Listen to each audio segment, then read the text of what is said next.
I want to see if I, as a normal person, could realistically beat Minecraft. In my last video, I started this challenge out by cycling through a few different worlds until I finally found one where I could survive the first night.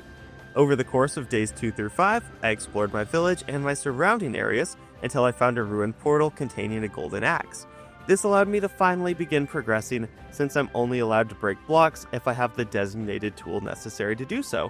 Finally, over the course of days 6 to 8, I crafted some basic tools, collected plenty of food, and grabbed some obsidian from the blacksmith before making my way down to the nearby portal. Obsidian placed and portal lit, I walked through, unsure of what I'd see on the other side, and that brings us here. Welcome to part 2 of this series, where I'll be doing my best to leave the Nether this video with enough blaze rods to beat the game. Before continuing to progress forward, I've got a lot of awesome feedback on the last video, and I want to address a few changes that I'll be making based on some commenter suggestions. First off, I was shot by a skeleton in the last video, and I counted that as a death, given that an arrow would most likely be fatal. However, I was wearing a chest plate at the time, and a commenter pointed out that I neglected to take it into account. For that reason, I'm implementing a new system when I'm attacked by standard weapons, being swords, bows, and so forth. I currently have 3.5 armor bars out of 10, which is the same as 7 out of 20. Anytime I'm hit moving forward, I'll be rolling a d20. If the roll is a number equal to or below my armor, then I'll consider the damage blocked, but if the roll is a higher number, I'll assume the armor wasn't enough to protect me. Second, another commenter suggested that rather than needing to place and break blocks every time I move them, I should be allowed to throw them and pick them back up. That means I still can't move around with blocks in my inventory, but I can avoid the tedious task of breaking and replacing them over and over again. Finally, that same commenter pointed out that I should probably limit my inventory space and carrying capacity, which feels super obvious in retrospect, but oh well. I currently have 5 pickaxes, 2 swords, 2 axes, 2 shovels, and a hoe in my inventory, among some other junk. As strong as I think I am, I'm not reasonably carrying that. For the sake of authenticity, I'm limiting myself to 3 tools at a time.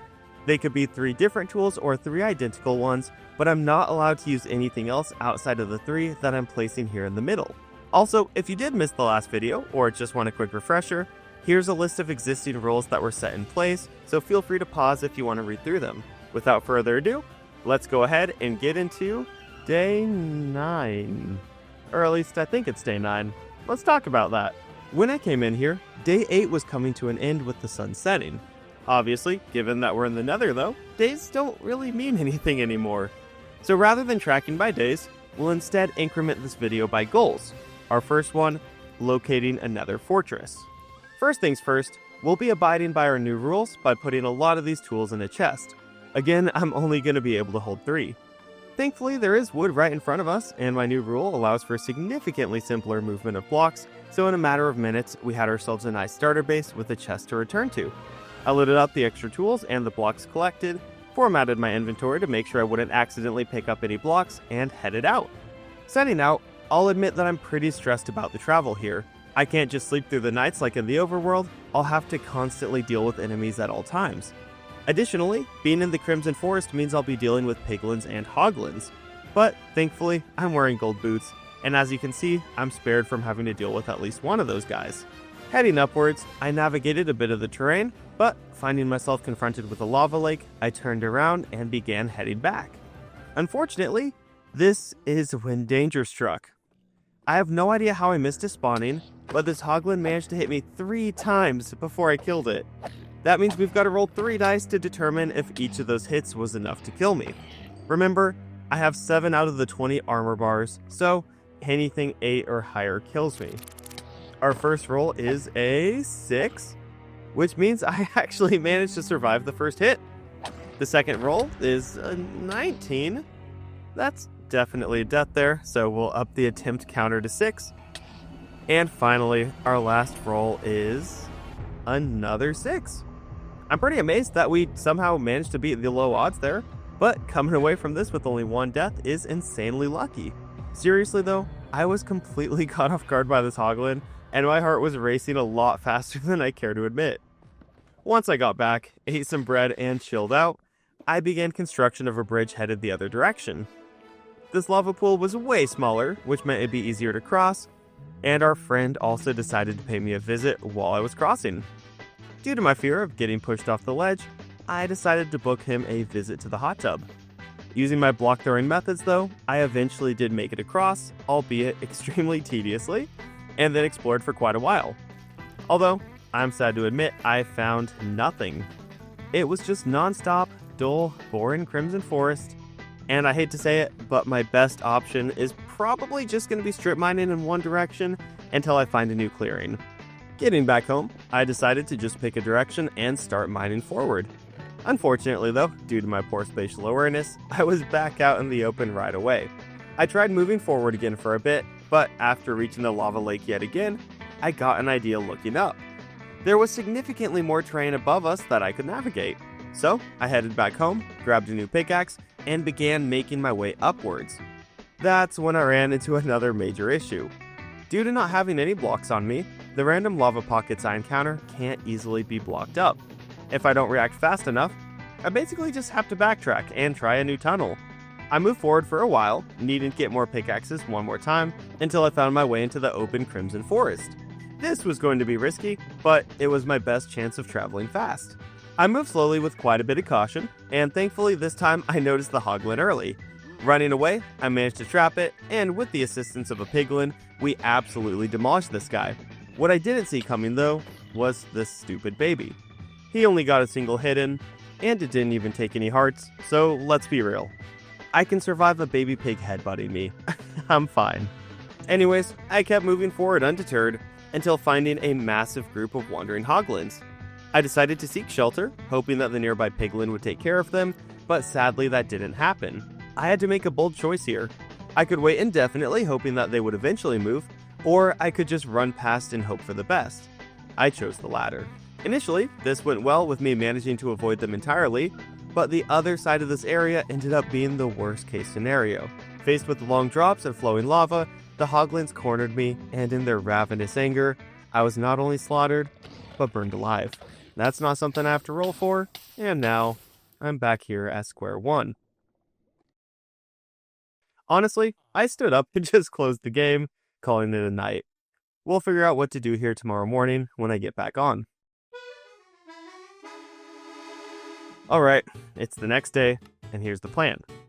Thankfully, I left myself some wooden tools, so I'm going to go ahead and get myself some stone tools again.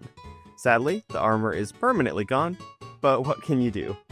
Regarding the nether, I could keep throwing myself in random directions hoping for the best, but let's be real, that's not fun for you or for me.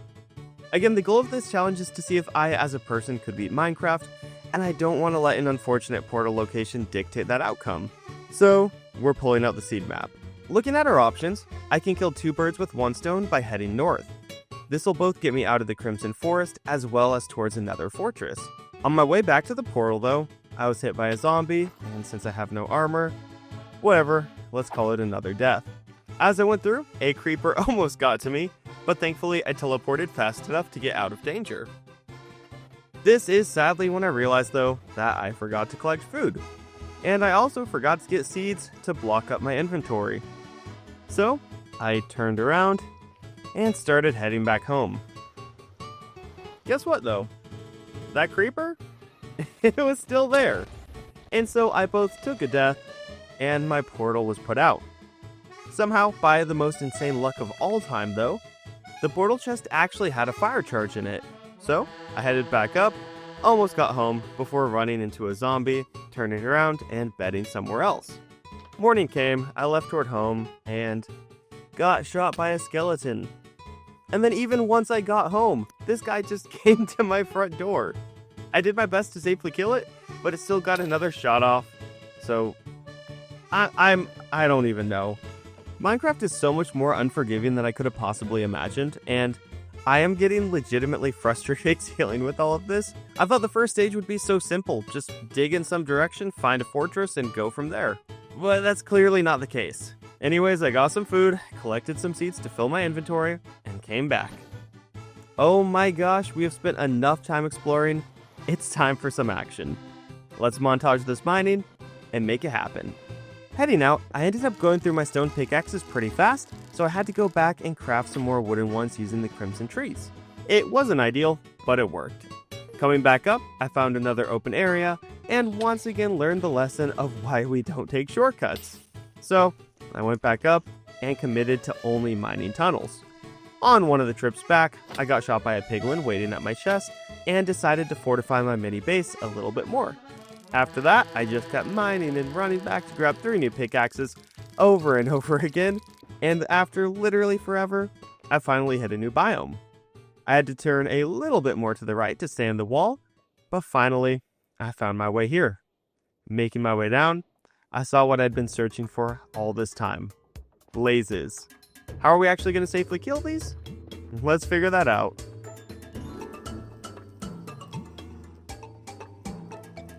First off, we do need a weapon, so I ran back to my mini base, grabbed a sword, alongside some fresh pickaxes, and came back.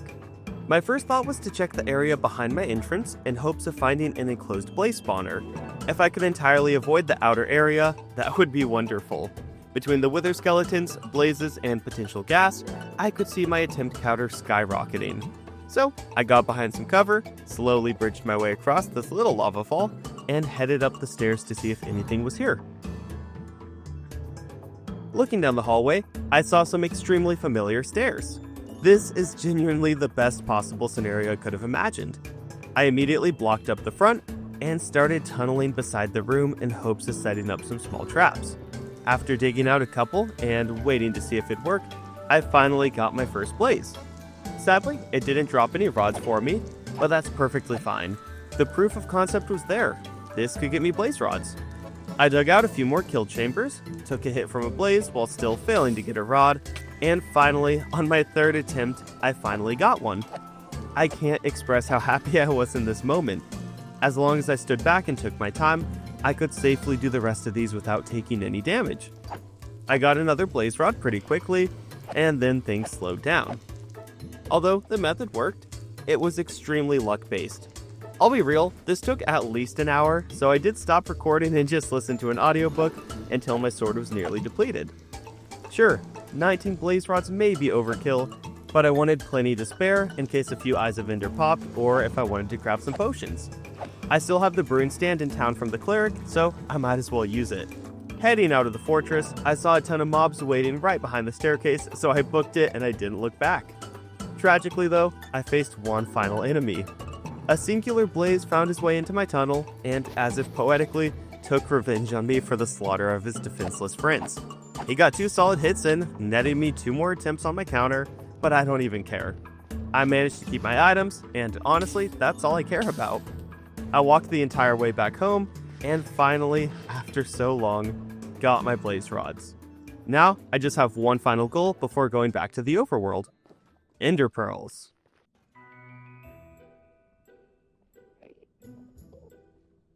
Sure, I could collect ender pearls in the overworld, but it'd probably make a lot more sense to do it in the nether. Given that we have access to the warped forest, a place where they actually spawn, I'll probably have a much easier time collecting them here for the endgame. Similar to finding the fortress, I'm letting myself use a seed map here since otherwise it would just be aimless digging for hours. We're testing feasibility of beating the game, not luck. Thankfully, there's a patch just west of the main tunnel, so I went ahead and stocked up on some more wooden pickaxes before setting off. I used up the full durability, went back, grabbed some more, and kept digging. At one point I encountered a hoglin, but that was easily avoidable, and I kept going on. Eventually, after a couple more pickaxe restocks, we finally made it. I tunneled my way up to the surface, dug some hidey holes, and got to killing endermen. Similar to the blazes, this process was extremely easy, just boring and a bit tiresome. I again listened to some audiobooks, killing whenever I could, until my sword eventually broke. Since endermen are way tankier, I guess it makes sense that that would happen. So I crafted up a wooden sword and kept going, crafting one more until finally I felt like I had enough. Honestly, I was also just tired of farming mobs, so I was ready to get home. Walking back, I got to my base and let out a sigh of relief. After getting myself properly kitted out, the only thing left to do was to walk through this portal and get home. As soon as I was through, I was greeted by the rain, almost as if the world was welcoming me back from the hot, dry ruins I'd stayed in for so long. To finalize it, this creeper also decided to shatter the portal, preventing me from even returning to the nether if I wanted to. I made my way home without issue, enjoying the view, and finally back inside my house, I put the blaze rods and pearls away, knowing that I was more than ready to take on the final challenge. Stick around, because in 2 weeks, we'll be facing off against the Ender Dragon. So, could I as a person survive the Nether? Maybe, but the odds are pretty low. Between all the random lives I lost just to getting hit by hoglins, piglins, blazes, stuff like that, you'd have to have really good luck with your spawn as well, because you wouldn't have a seed map. Additionally, that's assuming that we're able to mine hundreds of blocks, as well as surviving the temperature just being directly next to lava half the time. But for the sake of this video, we'll say with really good luck, sure, I managed to do it. If you guys have any suggestions for the next video as well, please feel free to leave them, and I'm happy to implement changes that I like. Otherwise, just don't forget to like, comment, and subscribe, and stick around for part 3. Thank you.